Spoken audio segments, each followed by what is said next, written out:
Area. Hello, baseball fans.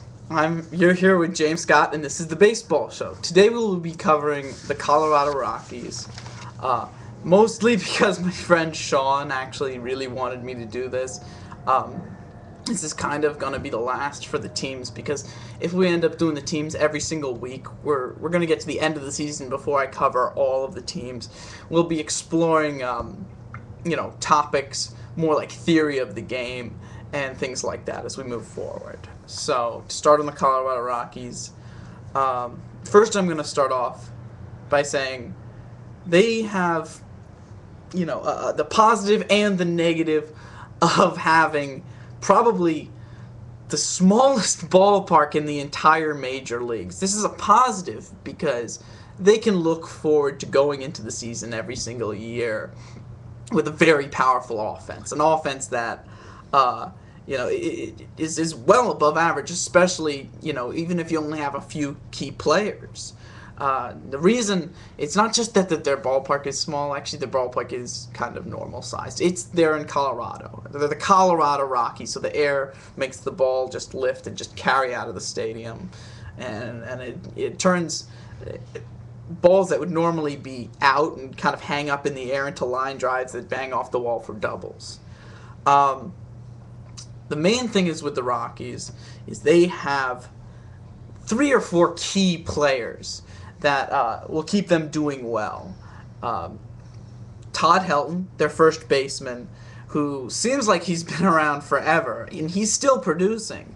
He may not be the best offensive first baseman at this point in his career, but you can't really ask more of him. He's in his late 30s, and he's still producing well above average production. I don't understand why they haven't officially announced him as the captain of the team. He's been around his whole career. I remember being a huge fan of him in the 90s because he would just have ridiculous on-base percentages. And at that time, people weren't really looking at on-base percentage. It was more, the McGuires and the Sosas and the Bonds and A-Rod and all of those players because, the power. That's what the 90s were about. Second player I want to cover is probably my favorite non-Yankee in the major leagues. Mostly because he's underrated, also because he plays shortstop, my favorite position, and that's Troy Tulowitzki. Troy Tulowitzki right now, you could argue he's got the best defensive range, arm, everything at shortstop of any shortstop in the entire major leagues. But what people often talk about is he's a leader in the clubhouse. He's the kind of guy that a team is built around. He's the kind of guy you want to lock up. And they did. They signed him to a long-term deal. But if you look at his offensive game and his defensive production all around, I would argue that he's actually probably the most valuable player in the major leagues, especially over the last few years. Pujols may be the best hitter, but it's much, much easier to find a good fielding first baseman who can really hit than finding a great fielding shortstop who can hit.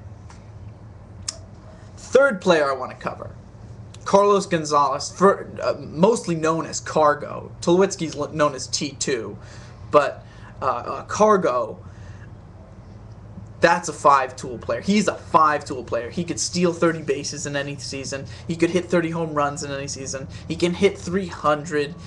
Very good defensive outfielder, strong arm. They got him from the Athletics for, practically nothing, as I remember. And he kind of turned into a star after he got to Colorado, no doubt aided by the NL and the ballpark, especially, being around players like Tulo and Helton in the lineup. He's probably their second best hitter, and they bat him right in the core of the lineup. He should be productive for the next few years. He's still fairly young. Fourth player is the up-and-coming Dexter Fowler. He's their center fielder right now. One of the best defensive center fielders in the game, but as I've heard, he's added some muscle this offseason after working out, and he should soon be adding power into his game, especially given his age. He's in his early 20s. Now, the key to the success of the Rockies, the key to them getting into the playoffs, is pitching. If they don't have pitching, they won't go to the playoffs. Pitching, they need because of that ballpark. As I said, it's a plus and a minus. You know, they're always going to have a good offense, but they really need pitching in order to succeed there. And, you know, they traded away Ubaldo Jimenez last season at the trading deadline. Everybody thought, oh, why would you trade away an ace? He's still young and everything. But what they got in return, you got some prospect, I believe it was Alex White, something. So I think that's what his name was. But the big piece in that trade was Drew Pomeranz. I've been scouting this guy for the last 2 years. A year ago, I wasn't really high on him because he was arrested for driving under the influence. And I always take off points for character with prospects. I know as a statistician, you're not really supposed to count in character, but I can't help it. You know, seeing the teams in the 90s, the Yankees teams in the 90s, they won, not just because, you know, they were good players, but they had the character and they worked with each other. And, you know, he may have had that little blip on the radar, but man, can he pitch. He's a lefty with power stuff. And around him, they have a few other young guys, but it's going to be a few years for those guys to develop to the point where they're going to be an annual playoff contender. But given the state of the National League West, they might be able to do it this year. I mean, the National League West it's every team is right in there except for like maybe the Dodgers, but you know, they could be, you know, with one trade, they could be right in there.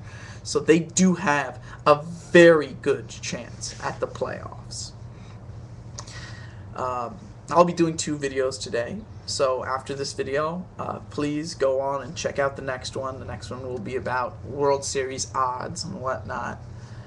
And I will see you there. Scott out.